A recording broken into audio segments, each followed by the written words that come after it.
Welcome to the Bitcoin Source, your ultimate destination for all things Bitcoin. I'm Daru, your host, and today we're thrilled to present Joran Henley. Jaron, once a CPA, ventured beyond traditional finance and immersed himself into the dynamic world of Bitcoin. Currently, he not only stares KNG Golf, but he also hosts the captivating 88 Sats Radio, offering daily insights into the Bitcoin ecosystem with a focus on actionable and logical discussions aimed at both seasoned Bitcoiners and newcomers alike. Welcome, Jaron. Glad to be here. Thanks for having me on. Likewise. So, Jaron, this is your first time here.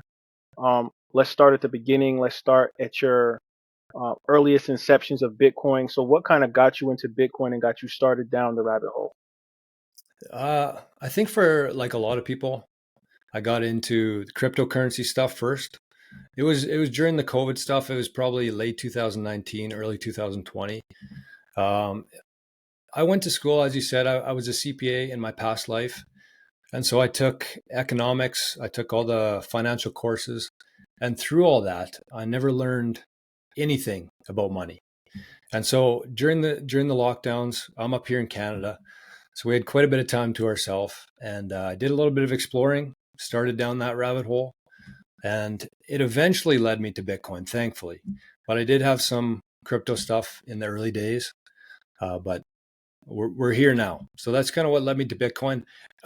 Believe it or not, when I first started looking into Bitcoin, I was pretty reliant on what I had heard about it before from the government, from the media, from everybody pretty much telling me that it was a bad thing. So I just kind of blindly trusted and thought that these different coins were better than Bitcoin. And I think that that's a lot of people's initial reaction to it until you dive a little bit further. And it does take quite a bit of work. So it's been a very long path to here, but very rewarding in a lot of ways. 100%. You got to put in those 10,000 hours definitely of learning about Bitcoin. And I think as the price continues to soar, more people are aware of the ETF and just Bitcoin as an asset. I think a lot of people are going to start delving into conversations like this, especially Canadians. Like I mentioned off air that Canada is a beautiful country.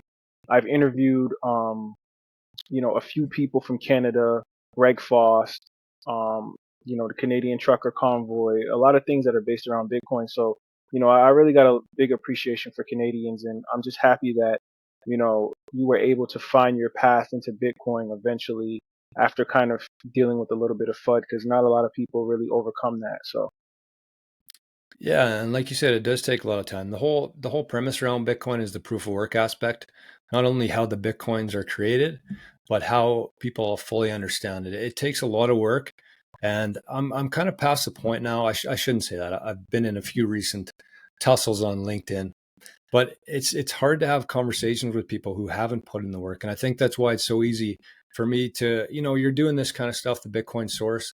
I really appreciate that. And it's people like you who are helping push this forward the right way. And that's kind of what my show is focused on. I've been doing it for about 3 or 4 months now. Every morning we just hop on there. There's people in the chat and we just talk logically about money, about Bitcoin, and nothing too crazy, nothing too technical, just very kind of logical, common sense stuff. And once you get to that point, that's all that it is just common sense. And they've held it from us for a long time and for a good reason and by design. And once you break through that, you can't really unsee it. And that's what kind of led me to here. 100%. And I want to peel back some of the ideology of like what makes a Bitcoiner. So I have another question for you, Jaron. Sure. Transitioning from a CPA to immersing yourself into the Bitcoin ecosystem is quite a shift, as we know. Could you share specifically about Bitcoin? Like, what about Bitcoin captured your attention and led you to this significant change? I think the whole aspect of it is, the whole aspect of Bitcoin is that you have to, like you said, put in the work, obviously. But in terms of the CPA stuff, it was something that I went through the schooling system. I went through college, I went through university, and I took my CPA program, which is like the equivalent of the master's in accounting. And throughout that whole process, like I said, I did not learn about money. And so kind of the key thing with Bitcoin is that it flips everything on its head. And so once you figure that out, everything in your life kind of flips upside down. And it's very hard to, like I said, unsee it. And it's hard to go back into that system once you've kind of explored this. So from the CPA, I learned a lot of really good things in terms of the financial world and small businesses and all that kind of stuff. But I never learned about money. And money is what makes the world go round. And once you understand that, you start wanting to dedicate your time to that instead of the dollar that is, in my opinion, completely worthless. And so it was that everything flipped on its head. And the second part of that was that it was just hope for me. We talked about the fact that it was early in COVID. Things weren't making a whole lot of sense to me. And I was in a pretty dark place, honestly. And so I was going to my job every day, and I was actually not allowed to go into my office, which is a whole different story, as you can imagine why. But so there was too much going on. This was hope, and it was a path forward for me that I didn't have for a while. And so it was about a year between learning about Bitcoin and taking the full leap out of that system. But I haven't spent one day regretting that. Yeah, that's awesome, man. I really love to hear those kind of like full circle moments in the Bitcoin ecosystem. And I think that there's going to be more people that are going to have these kind of aha moments where the lockdowns, the way that the world was kind of like falling apart for a short amount of time. And for me personally, and I'm sure for you as well, Jaron, that, Bitcoin was like this beacon of hope for us because when everything seemed so detrimental and scary, we did know that we had this beacon of like sovereign money, this beacon of community of people that kind of figured it out before everybody Yes. else.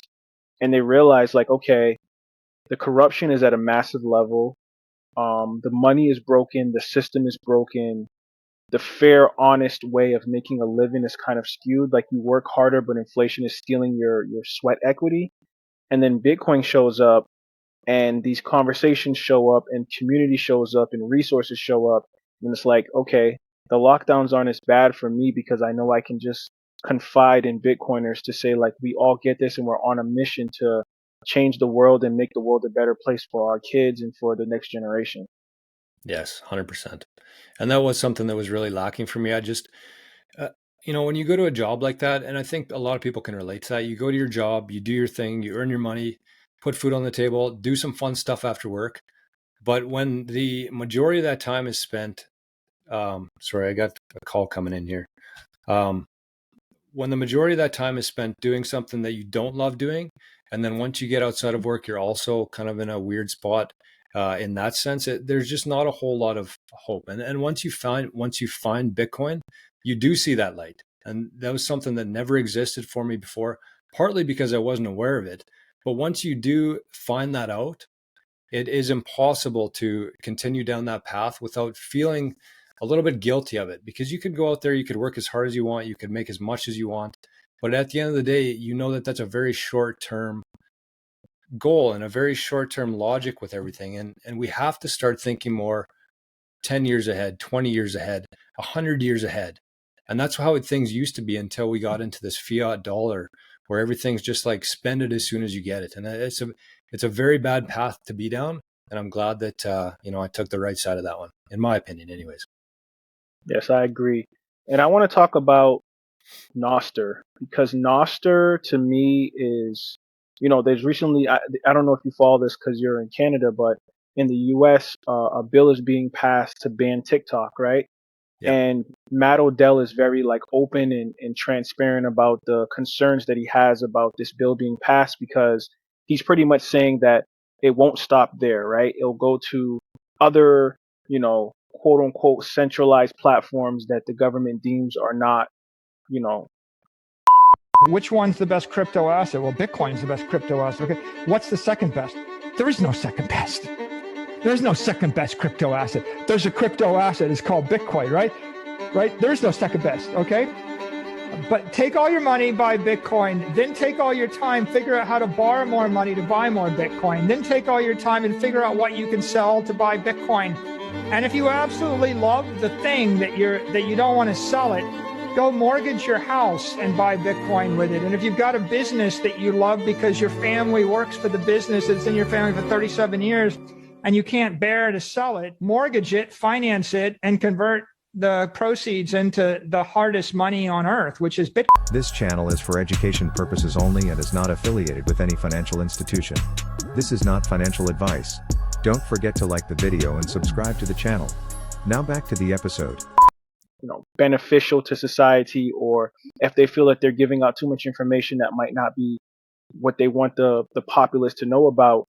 Noster came into the conversation, and for our listeners that may not be familiar, could you explain what Noster is and why you believe it's critical for the future of Bitcoin and digital communication?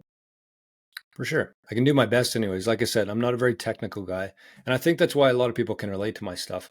But just in terms of what you're saying there with TikTok and Odell, and even in Canada, the government passed, or they didn't pass it yet, they proposed a law to essentially, they can incriminate somebody for life based on what they say online, a harm speech, they call it. And unless you actually go delete that post, they can get you for that. So I might be in some trouble here in Canada. I don't know. But in terms of the TikTok thing there, it's just too much truth. That's the problem with it. They don't give a shit about anything else. Everything that they say that they're worried about, that's not the case. Everything's about control. They want to keep the narrative under their control. And that's TikTok. I mean, you go on there's a bunch of different things. There's dogs, there's cats, but there's also a lot of people talking about things like this, like the government, like corruption, and they can't control that.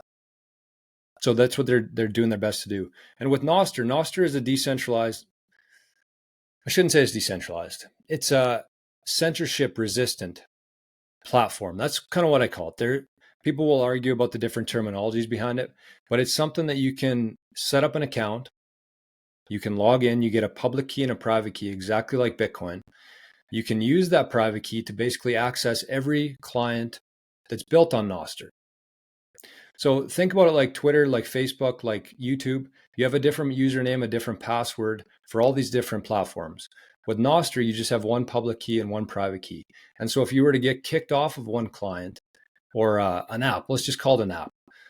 If you got kicked off one of these apps for something that they didn't like, you could just use that private key and you could hop onto a different client and all of your followers would be there. All your posts would be there. It would look exactly the same from that end. So the difference between the different clients or apps is just the way it looks. Different features. Some are video focused, some are picture focused, and some are just text focused. So I've been on there for about a year now. It's been the best decision of my life.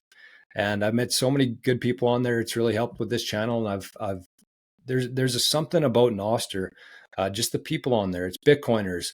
It's people who actually care about censorship resistant. It's social media right now, but it's going to grow into so much more in the future. So it's very exciting. And I think that today, just like Bitcoin, is the best time to be getting into this. Before the masses show up, you can kind of settle in there. You can build a following, because I think that eventually, as the TikTok bans continue, as Facebook, it's an election year, I'm sure that'll ramp up the censorship. This is a place like nothing we've ever seen before. This is kind of like the internet was before they took over. So, like I said, Noster is a protocol. Think of it like the internet. Think of it like an email. Those are protocols, just like Bitcoin. And Noster is also a protocol that you can build clients on. And there's a ton of really exciting things happening on Noster right now.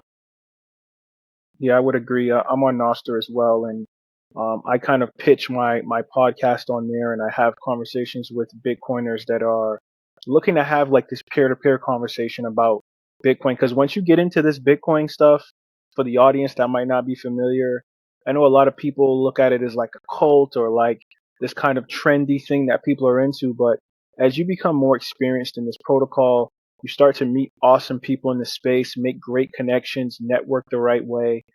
It's just like you look at it, the world so differently.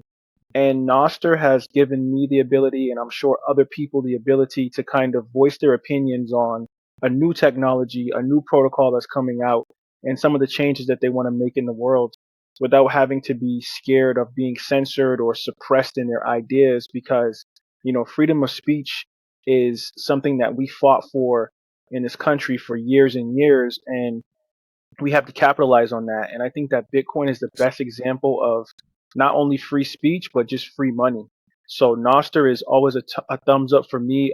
I believe Jack Dorsey feels the same way about it, and a numerous amount of other people. So thank you, Jaron, for giving a breakdown of Noster from your opinion. Yeah, of course. I think that one other thing I'd say on Noster, and I don't know if we'll get to this later on, but outside of just interacting with people, it's a really good place to learn. And believe it or not, I've actually started using it a lot more than like a Google search. If I have a question, if you've been on Google lately and you've tried searching for anything, the first 20 results are just all ads. It's all ads. It's not information that you actually want. It's people forcing things down your throat. Whereas on Noster, the beauty of Noster that I've found is that if you ask a question on Noster, you just make a post and you use the hashtag ask Noster on there. There's always somebody or dozens of people who are willing to help give their experience. And if you get value from that, the cool thing about Noster is that it's Lightning integrated. So if you're a Bitcoiner, you hook up your Lightning wallet to it. You can use Primal. I think, who does Primal connect with for their wallet? I think, is it Get Alby? Alby, right. Alby, yep. Yeah. And with here in Canada, we still have Wallet of Satoshi. So that's what I use for connecting to it. And if somebody gives you good information, you can actually send them a Zap, it's called. So you can send them Bitcoin instantly in a micropayment. And that's something that we've never had access to in the old system and in the old internet. So this is basically just a whole new internet that we have and in our hands right now. And it's so exciting to me to be around right now. 100%. And I want to expound on that conversation, Jaron. So, Sure.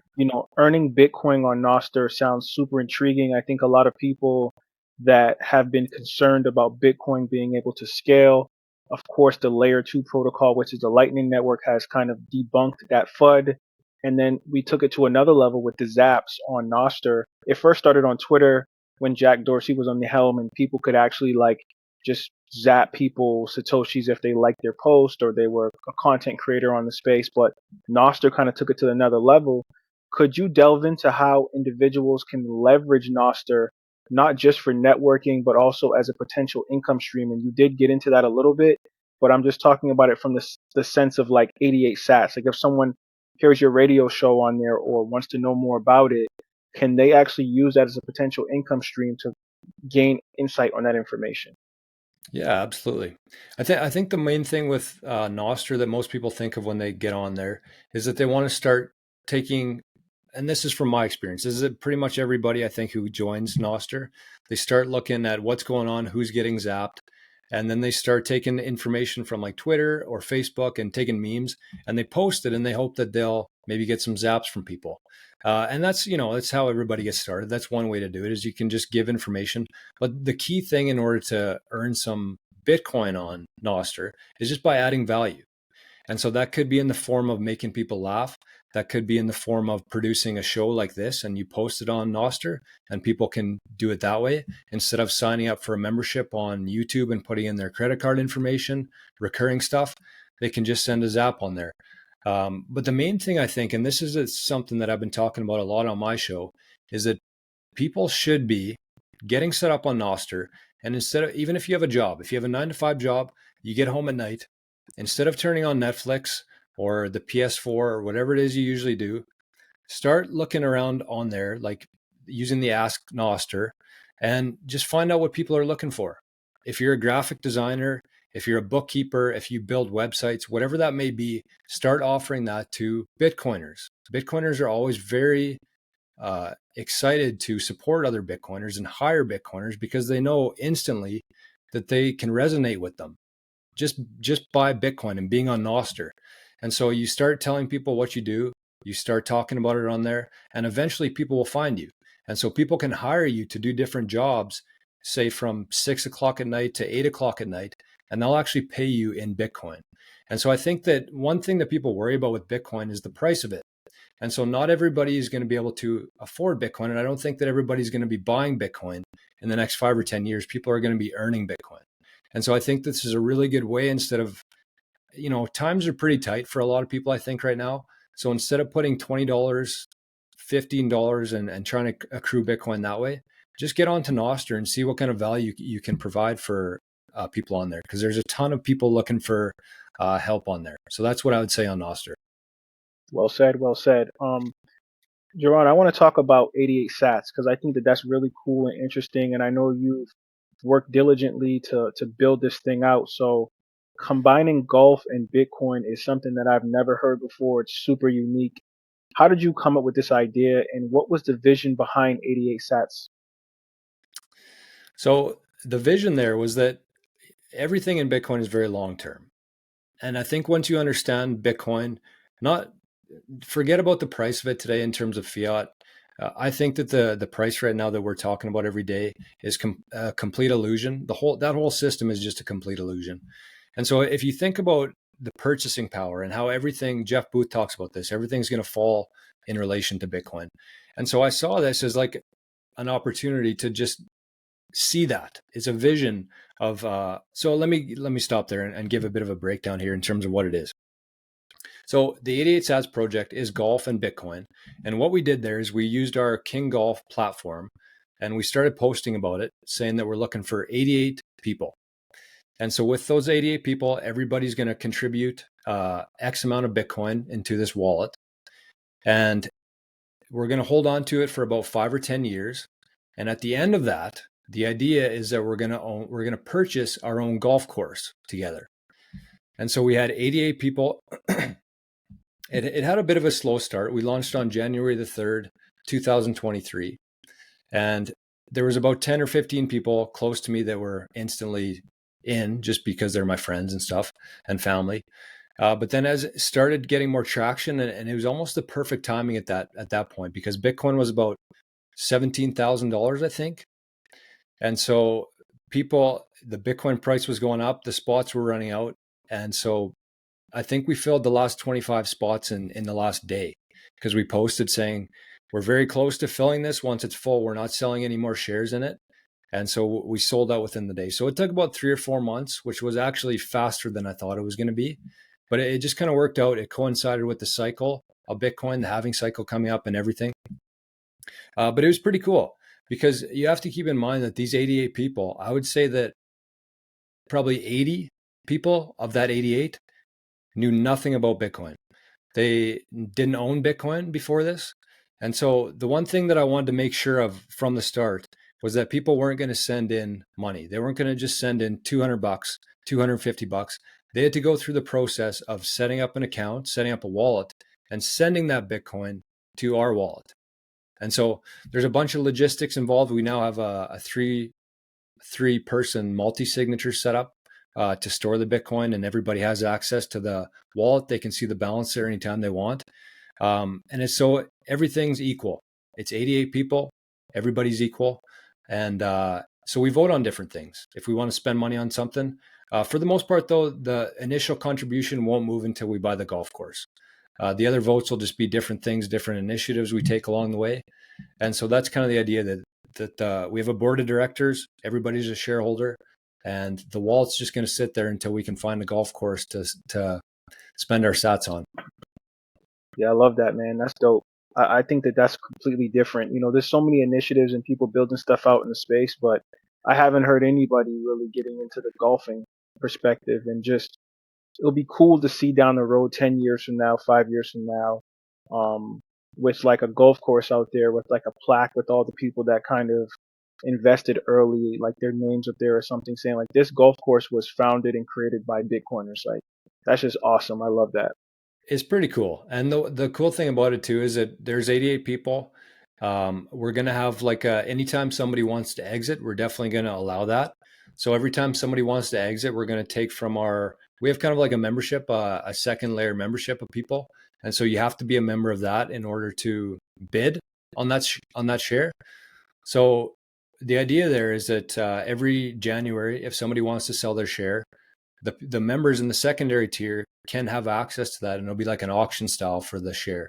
So it's really just direct exposure to Bitcoin. That's essentially what the share is worth, plus the premium, I guess, if you consider the network and different things along there. For the most part, though, it's pretty much just direct exposure to Bitcoin. And even if we never end up getting a golf course, the nice thing is that 88 people now have Bitcoin, and we'll just disperse that at the end of it, and they'll have, whatever it's worth at that time. Yes, and seeing the value of those shares is definitely going to be impressive. In the volatile world of Bitcoin, how do you manage the risk though? How do you think about the long-term holding plan for 88 sats? You kind of broke it down, but when I ask you this question, Jaron, I look at it from the perspective of the ETFs are buying up Bitcoin at rates that we've never seen before, especially if you've gotten into the space 4 or 5 years ago when no one believed in this thing. Hmm. Everyone was just DCAing or just buying it when they could or using their tax money to get it. And now you're seeing the price shoot up, which you did say is kind of like an illusion. But that is still a price marker for the traditional investor to say, Yes. okay, this thing is going up high. Let me buy in. So like, how do you manage the risk for the people in the golf course that, if it goes to 100,000 a coin, they might say, oh, I don't want to invest in the golf course anymore. I want to just allocate directly into the ETF or directly into cold storage with the money that I put in there. Yeah, that's a really good question. And I think that the volatility in Bitcoin, it relates to this and just Bitcoin in general. Volatility is good. And I think that a lot of people really shy away from it. But without volatility, we wouldn't have any sort of markets. Volatility is always opportunity. And I mean, if we would have started this fund back in November of 2021 when Bitcoin was $69,000, we would have had a lot less Bitcoin than we did when it was, volatile and crashed down to 15,000. So there is lots of opportunity there. The one thing I would say is that just having started this fund, this project, I think a lot of people are, I guess they're trusting of me for sure. And I think if they didn't trust me, they wouldn't have taken their hard-earned money into this scary asset that they have no idea about. And so one thing I did say right from the very start is that we're going to be here for the long term. If you don't like that, at any time you can sell your share. And with that, people from day one had a very long-term focus on this. So they're not sending me texts every day about the price. Should we buy something now? It's like they know that they're here for a long time. That's what they signed up for. And I think that that's something that I actually talk about on my show quite often. That's one of the core values of the daily Bitcoin journey is that people should never be getting into Bitcoin for a buy it and sell it in 6 months. Every Bitcoiner should be buying Bitcoin and holding on to it for at least 4 years to get through one cycle because it goes up, it goes down. But if you go in with the mindset of being there for 4 years, nobody's ever lost money if you held on for 4 years. So if you go in with that mindset, you're going to get through the lows, you're going to celebrate the highs. But at the end of the day, Bitcoin is going to keep going up forever because that's just how it was designed, right? So I think that if you're clear with that from the very start, people kind of change their mindset. And Bitcoin itself is a whole mindset shift. But if you can kind of cement that from day one, I think it helps a lot with 88 sats and with everybody who's in Bitcoin and wanting to get into Bitcoin. 100%. And you mentioned the potential for replicating the 88 sats fund model for other interests. Can you expand on how communities could organize and implement similar projects and the role Bitcoin could play in facilitating those initiatives?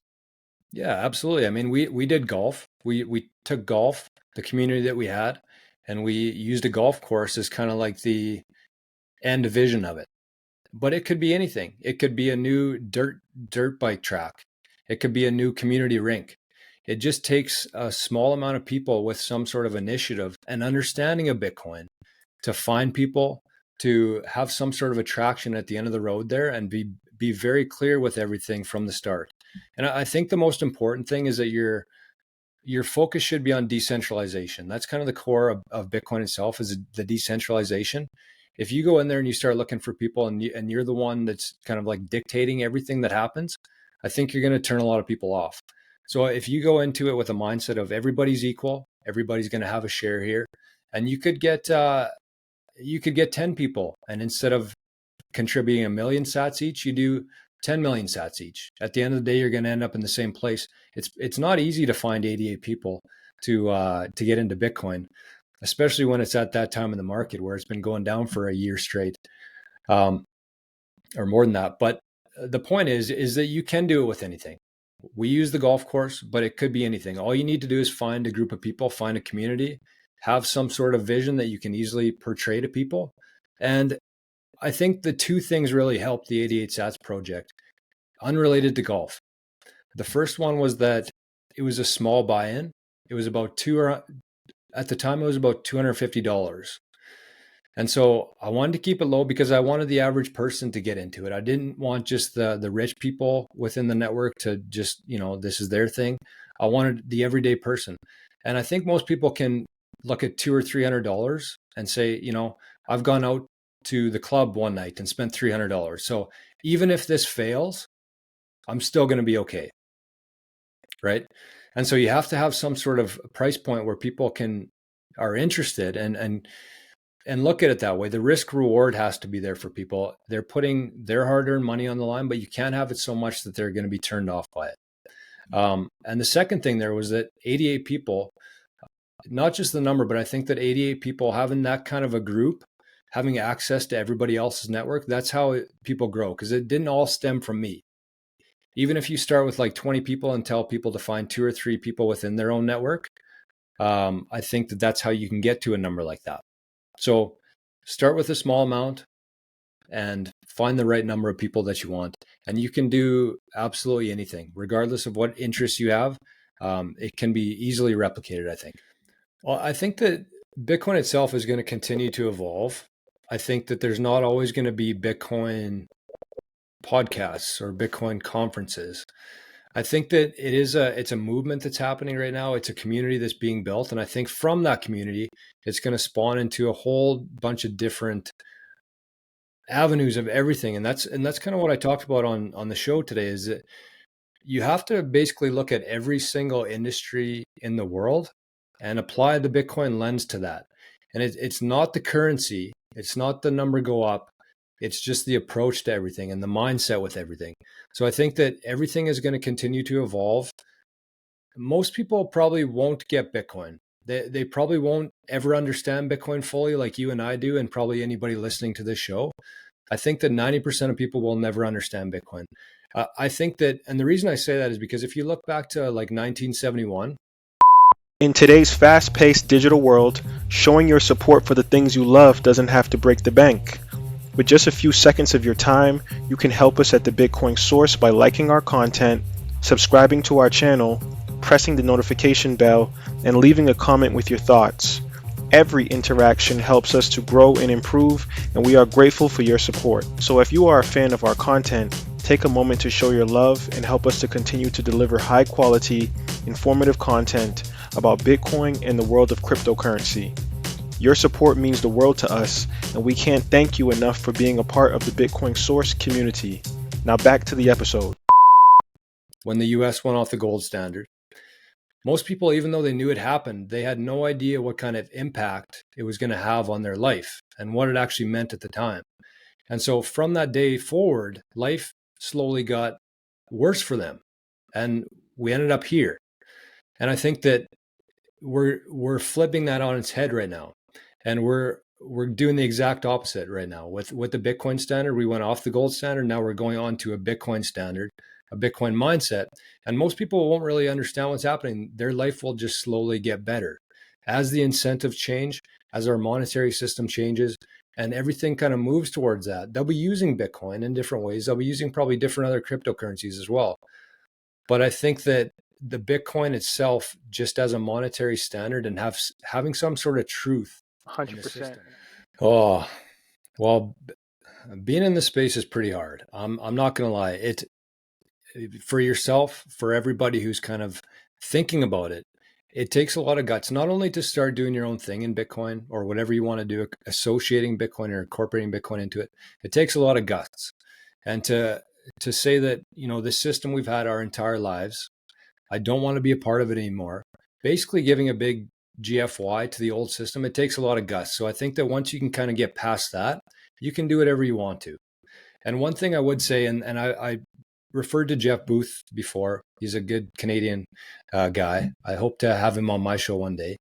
But he kind of talks about leaving the old system and slowly, just every day, going into the new system based on truth.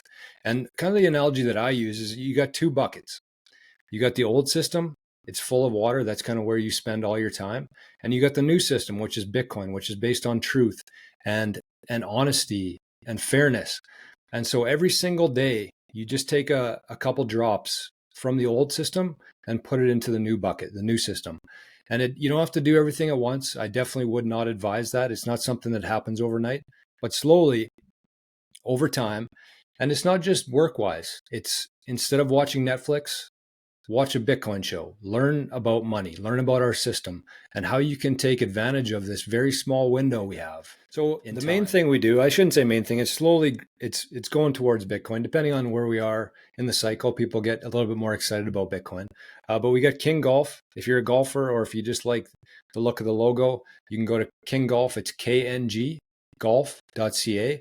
Find our products there. We accept Bitcoin for stuff. We're trying to build our best in Bitcoin. So we make all of our products here. They're custom leather head covers for golfers, and we accept Bitcoin. We're trying to push that as much as we can. But in terms of the Bitcoin stuff, every morning, 8 a.m., I guess it'd be 9 a.m. Eastern time, I do a live show. It started off as about 10 or 15 minutes long. I just kind of wanted to keep people in the loop with things, but it's turned into about an hour every day. So consider stopping by sometime. We'd love to have you there. There's a ton of people. I shouldn't say a ton, but a really good group of people who are there every day. And the thing about it is that I'm not really preaching to people. I'm just talking through things. The people in the chat are very knowledgeable as well. And kind of the premise there is we're going through this whole thing together. And so that's the idea there with the show, with everything, is just a discussion. It's a debate and it's an open platform for people. So you can find that the YouTube channel is 88 Sats Radio. The show is called The Daily Bitcoin Journey. And if you want to just check out everything we got going on, I have a website called bitcoinjourney.ca. So I don't do much. Thanks. And sorry, before we go, I just want to say thank you very much for having me on and for doing everything that you're doing here. I very much appreciate that. So happy to be on today.